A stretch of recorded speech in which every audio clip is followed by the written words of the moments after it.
Hello, everybody. Welcome to this week's edition of Northwest Quadrant Wealth Management e-News. Thanks for joining us. So this morning we got the Federal Reserve's favorite inflation gauge. It's the PCE, the Personal Consumption Expenditures Index. It's essentially, basket of goods, what it costs the average American, and it came in relatively hot on a month-over-month and year-over-year basis. Which in my mind and Josh's mind means that the Fed probably still has some more work to do. If you think about your day-to-day life over the last 2 years, your cost of living has certainly gone up, and that's true for most Americans. So we are all still feeling the pain of inflation, and the Federal Reserve is the only entity out there that can really do anything about putting it to bed, and that means probably a recession. That's historically been the only thing that has killed inflation, has been a recession, and I don't know why it would be different this time. So the PCE came out again, like I said, and it to me indicates that the Fed has more work to do. And if you look at the language from last week's Fed meeting in Jackson Hole, the Fed is definitely committed to taming inflation. And so that gets us to where the Fed funds rate is currently. And most people, if you had told them a year and a half ago that the Fed funds rate would be at 5.5% and maybe headed higher, they would say we would be in a deep recession because of the base we came off of essentially being zero.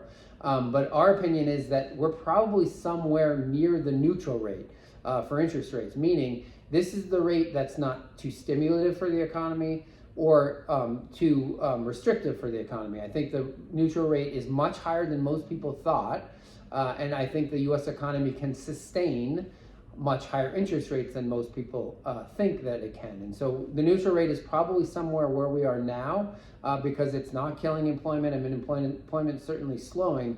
But I think that the idea that a lot of people have, whether it be in our industry or the real estate industry, that interest rates are going back to where they were is crazy. I mean, that was the anomaly, right? Ultra low interest rates was the anomaly in most of our lifetimes. If you're my age or older, you realize that that was by far the outsized, interest rates being at zero was crazy, and that was the outlier. Where rates are now and probably headed in the future is more normal. But we think that's a good thing. We're finally getting some yield on our cash and our fixed income. And we think that value stocks and companies that earn their actual cost of capital and have free cash flow will do well going forward, which has been the norm for our country's history. The abnormal thing was what we saw the last 18 years, and I'd much prefer to go to an environment that makes more sense. And so we think the neutral rate is somewhere where we are right now, and the idea that we're going to go back to low, ultra low rates is crazy. And so I think if you're in that camp, you probably need to adjust your thinking. We've got leading economic indicators down something like 16 of the last 17 months. And of course, we just got the latest ADP jobs data, which missed pretty spectacularly, really. Still haven't got the BLS data. But the idea this week that I think people need to take home is that the market's interpreting bad news as good news, because looping back to what Tyler was talking about, it just means that the Fed's probably finished, or at least that's the expectation and the bet that people are making. Is that bad news means rates aren't going to keep going up, but the real problem is that high prices still exist, and that PCE number is still what it is. And so the dilemma is when bad news ultimately becomes bad news. And when you think back over the last 18 months, that you've seen a couple instances where that's been true, and markets take that very, very poorly, right? And the last example was the end of March. Those recession fears started to creep in. Stocks got hammered in the midst of the banking deal, and then rewind back September, October, when we were probably at peak recession narrative. Stocks were, of course, reached their lows of this cycle, at least this bear market, down 26-27% on the S&P. So eventually, bad news being bad news isn't a good thing for our portfolio values. Of course, as we mentioned many times, the silver lining in all of this is that higher yields are good.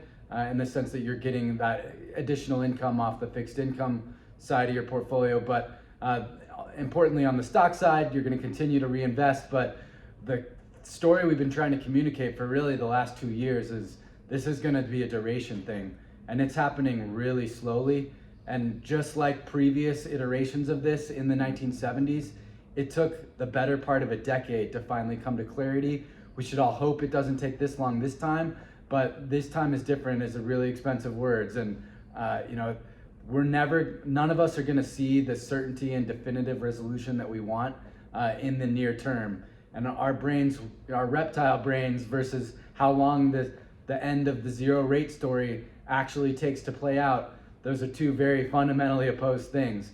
And so if you think we're going to get resolution in the next 2 or 3 quarters, in our eyes, really unlikely. Yeah, it feels very much like a slow motion car crash, and it's probably going to continue to feel like that as the economy gets used to higher interest rates for longer. So. And we continue to experience those rolling recessions in different industries. Goods already felt it, real estate certainly feeling it in certain subsectors of it. The industrials already felt it. Finance certainly felt it in Q3 back in 2022, but it's just a rolling recession. We may never see 2 periods of declining GDP growth like we saw in 2021, but official recession or not, it's definitely going to feel like you're in one. Yeah, and my take on it is the sooner we have the recession, the shallower it would be. The longer we go without a recession, the worse the recession will inevitably be. But we really like our asset allocation on a go-forward basis. Remember, like Josh said,